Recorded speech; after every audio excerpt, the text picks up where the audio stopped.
नमस्कार स्वागत छ हजुरहरूलाई मेरो नयाँ भिडियोमा। अनि आयो हजुर सबैजना एकदम सन्चै हुनुहुन्छ होला, म पनि सन्चै छु भन्दै नयाँ दिनको सुरुवात गरिरहेको छु म चाहिँ।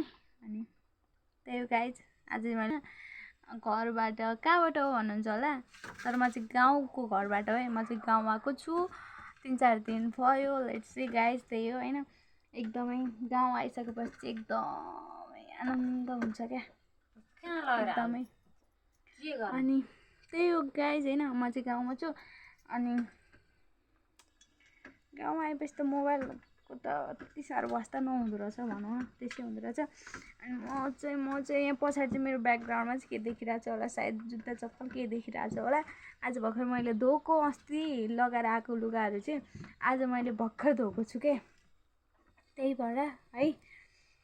अनि यता चाहिँ मम्मी हुनुहुन्छ, करेला काटेर नुन हालेर मल्दै हुनुहुन्छ मम्मी चाहिँ बेलुका सब्जीको लागि त्यो चाहिँ। अनि हाम्रो घर चाहिँ यस्तो छ है, यस्तो छ हाम्रो घर चाहिँ। तपाईँहरूले राम्रो माने नि मान्नु, नराम्रो माने नि मान्नु, तर मेरो लागि चाहिँ एकदमै सुपर छ है। त्यही गाइज। मम्मी तपाईँलाई कस्तो लाग्दैछ छोरीको ब्लगमा आउन पाउँदा? राम्रो लाग्छ। कस्तो राम्रो लागेछ? कस्तो भन्नु त, राम्रो भनेपछि खुसी हुनुहुन्छ कि के हुनुहुन्छ? खुसी छु। खुसी हुनुहुन्छ? अनि तपाईँले त्यो करेला मनपर्छ? मलाई करेला मनपर्छ। धुन्दान मनपर्छ? ओहो, हाम्रो मम्मीलाई चाहिँ करेला एकदम मजाले मनपर्छ है। प्रेसर लो भए पनि खाना चाहिँ मम्मीले छोड्नुहुन्न क्या, जे भए पनि खुसी लाग्छ मम्मीले यस्तो गर्नुहुँदा चाहिँ होइन। त्यही हो। अनि अब म चाहिँ के गरौँ भइरहेको छु, तर अब मैले चाहिँ खाना पकाउनु पर्ने हुन्छ गाइस होइन। अनि म तपाईँहरूलाई एउटा कुरा देखाउँछु ल, क्लियर नदेखे पनि त्यस्तै बुझ्नु न। अब तपाईँहरू आफै पनि क्लियर नदेखे पनि म चाहिँ के कुरा देखाउँछु, म तपाईँहरूलाई मेरो घरबाट देखिने भ्यू चाहिँ देखाउँछु, तर क्लियर चाहिँ त्यस्तै कस्तै हो है त। तपाईँहरूलाई देखाउन गइरहेछु म पढ्ने स्कुल हो यो चाहिँ। मैले पढिसकेँ, तर अहिले चाहिँ +2सम्म यहाँ पढेको थिएँ। 6देखि +2सम्म चाहिँ यहाँ पढेँ, यो स्कुलमा पढेँ। अनि यहाँ घर मासतिरदेखि 5सम्म चाहिँ यहाँ मासतिर पढेँ, यहाँ यो स्कुलमा पढेको हो। आफ्टर कति 2 इयर्स हुन लाग्यो होला +2 पढ्ने सिद्ध्याएको। अनि अहिले चाहिँ म ब्रेकमा केही पनि नगरी बसिरहेको छु। अनि यो चाहिँ हाम्रो हस्पिटल, स्कुल होइन सरी हस्पिटल यता भन्छ। अनि हाम्रो चाहिँ एकदमै धेरै केराहरू छ क्या यता रोहङ घरतलतिर चाहिँ धेरै छ, तर कस्तो भन्नु तपाईँहरूलाई, धेरै छ झ्याङहरू चाहिँ, तर खाने बेला चाहिँ एउटा छैन भने जस्तै हो होइन। दसैँको लागि चाहिँ 1-2 घडी छरे पाक्ने भन्दै हुनुहुन्थ्यो मम्मी बुवाले। अनि 1 घडी चाहिँ म आउने बित्तिकै काटेर पकाउन लगाएको छु खानाको लागि। मलाई एकदमै मनपर्छ नि त केरा, त्यही भएर। मेरो अनुहारमा चाहिँ उहाँ काठमाडौँमा चाहिँ एकदमै धेरै पिम्पलहरू थियो। अहिले यहाँ घर आइसकेपछि अलिअलि कम हुँदै गएको छ, दागहरू पनि ठिक हुँदै गएको छ गाइस। के चाहिँ लाउनुपर्छ यो फेसमा पिम्पलको दाग जानको लागि चाहिँ हजुरहरूलाई थाहा छ भने कमेन्ट गरिदिनु होला।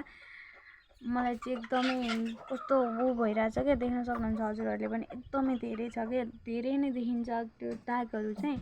अनि यो पिम्पलहरू पनि निक्लिँदैछ अलिअलि ठिक हुँदैछ है। झरेर आगो फुक्छु भनौँ न, आगो फुक्छु। ग्यास पनि छ छन चाहिँ, तर म ग्यास चाहिँ युज गर्दिनँ। त्यस्तै अपरचट काम परिहाल्यो भने चाहिँ ग्यास युज गर्छु, नभए चाहिँ म आगोमै पकाउँछु। गाउँमा भनेको त आगोमै बेस्ट हुन्छ नि त, त्यही भएर म गाउँमा भन्दा चाहिँ घरमा चाहिँ आगोमै पकाउँछु। बाहिर जेमा पकाए पनि। अनि कोही अनि म तपाईँहरूलाई चाहिँ अब म मुनिबाट झर्दैछु। कहाँनिर छ मम्मी?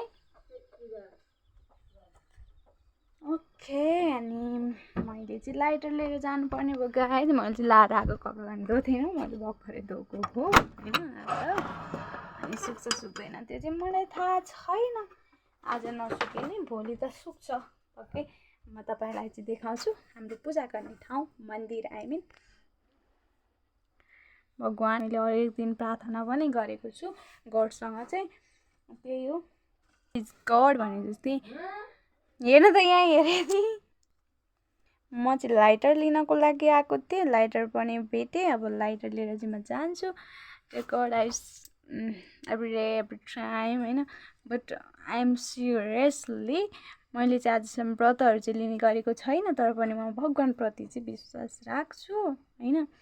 आशा गर्छु पुरै भर चाहिँ पर्दैन, त्यही नै हो। अनि त्यही हो गाइज। खन्या हुने अनि अब चाहिँ मैले दाल पकाउनु पर्ने हुन्छ होइन। अब चाहिँ मैले दाल बसाल्नु पर्ने हुन्छ। पहिला करेलामा पहिला चाहिँ करेला भुट्ने हो गाइज। अनि म चाहिँ तपाईँहरूलाई देखाउँछु ल। हाम्रो तुलसाको मुठ मम्मी बुबाले चाहिँ तुलसाको पनि तुलसाको लिनुभएको छ नि त, व्रत लिनुभएको छ, त्यही भएर हो गाइज। अनि अहिले हाम्रो फुलहरू फुलिरहेछ अलिअलि सुकिरहेछ भने जस्तै। अनि यता पनि फुल्छ, फुल चाहिँ फुल्छ गाइज। अनि फुल चाहिँ एकदमै राम्रो देखिन्छ फुल्दा पनि, त्यही हो। अनि म तपाईँहरूलाई देखाउँछु मैले एउटा चिज ल्याएर रोपेको थिएँ, ड्रागन फ्रुट रोपेको छु मैले चाहिँ यहाँ यसपालि रोपेको छु। अनि यहाँनिरबाट चाहिँ बिरुवा मतलब योबाट अब माथि जान्छ होला जस्तो लाग्छ मलाई चाहिँ, त्यो थाहा छैन। मैले ल्याएर रोपेको यस्तो छ है, बटामा रोपेको छु रोप्न चाहिँ, त्यही हो। अनि म तपाईँलाई देखाउँछु रोपेर हाम्रो वरिपरि चाहिँ है। अनि यो के फुल हो, फुलको नाम चाहिँ ठ्याक्कै थाहा भएन। धुप्पी कति वर्षपछि यस्तो भएछ, तर यहाँनिर चाहिँ अलिक फोटो खरै एकछिन राख्नु चाहिँ मैले अस्ति उखालेको थिएँ। यहाँ छ एउटा धुप्पी, यहाँ छ दुईवटा। अनि मैले यता फुल चाहिँ मिलाएको थिएँ अस्ति। अनि तलतिर चाहिँ हाम्रो सागहरू छ नि त, अनि भरेर राख्ने ठाउँ छ यस्तो जस्तो छ त्यस्तै लगाउनुपर्छ भने जस्तै, त्यही हो। अब चाहिँ मैले पकाउनु पर्ने हुन्छ, करेला भुट्नु पर्ने हुन्छ गाइस। अनि त्यो माथिको फुलेर ढकमक्क भयो भने जस्तै गाइस। अब चाहिँ यसमा चाहिँ मैले खरानी लाउनु पर्ने गाइस, लाउनु चाहिँ तर लाउँ कि भनेर आएको म चाहिँ होइन। यता चाहिँ हाम्रो धानहरू राखेको छ है। अनि यता चाहिँ डोको रहेछ, मलाई चाहिँ याद पऱ्यो किन मैले त्यहाँ पढाउनु चाहिँ आफूले बनाएको, तर पनि याद चाहिँ गरेको थिइनँ।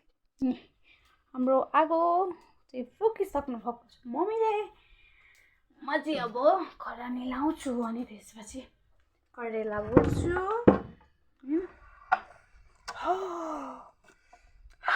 गरेर जस्तै। अब चाहिँ मैले करेला भुट्नुपर्ने हुन्छ गाइस होइन। त्यसपछि त खाना पकाइहाल्छु।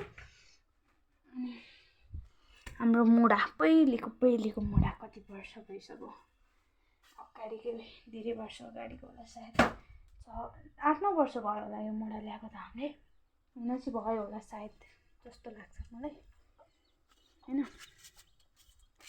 अनि मलाई चाहिँ मोबाइल यसरी म त टाउको काटिँदो रह क्या कुनै टाइममा चाहिँ। अनि मलाई छक्क पर्थ्यो कसरी काटिन्छ टाउको भनेर, भरे भएर म मोबाइल राख्न नआएको रहेछ होइन। अनि अब चाहिँ म खरानी लाउँछु अनि त्यसपछि भेट्छु। भाँडाकुँडा भन्न आएछ, सरी भाँडा खरानी लाएर बसालिसकेँ। अनि मम्मीले चाहिँ थोरै नुन हालेर मिक्स गर्नुभएको थियो, सबै पानीहरू काटेर चाहिँ निक्लिसकेको छ। अब मैले चाहिँ यसलाई निचारेर हाल्नुपर्ने हुन्छ होइन। मैले यसलाई चाहिँ अहिले यता राखेँ।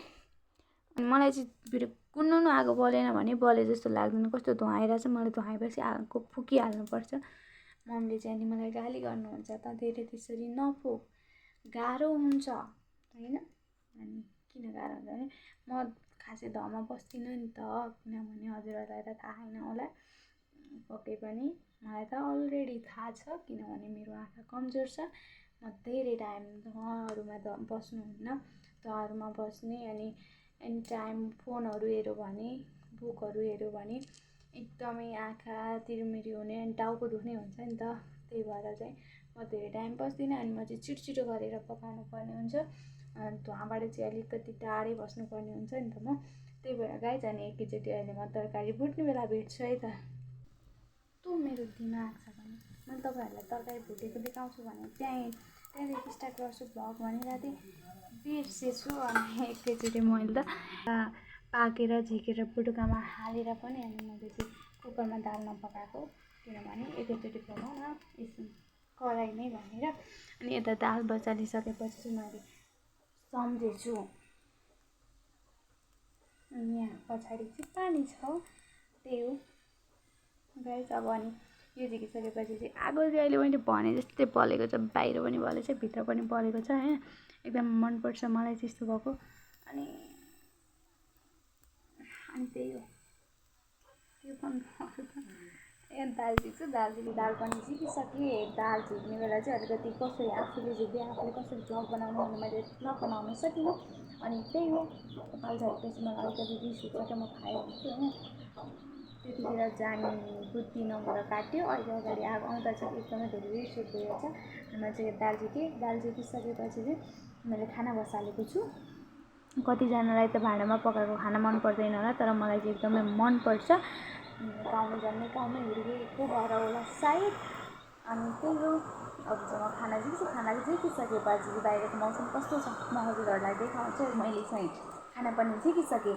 अब म खाना झिकिसकेपछि बाहिरको मौसम कस्तो छ भनेर म हजुरहरूलाई देखाउन जान्छु भनेर गएको थिएँ। म हजुरहरूलाई देखाउँदैछु यसो बाहिरको मौसम। एकदमै पानी परिरहेको छ। रात परिसकेको छ, पानी परिरहेको छ है। अनि त्यही हो। शरीर पानीमा भिज्न पाए कस्तो हुन्थ्यो बढीलाई भने जस्तै पानी परेको छ। त्यहाँ फुल फुलेको चाहिँ खासै देखिनँ। अनि पानी परिरहेको छ गाइस। अनि पानी परे सँगसँगै आजको भ्लग चाहिँ मैले यहीँ एन्ड गर्न चाहेँ। So guys, hope everyone, thanks for watching my video. Love you all. See you next time.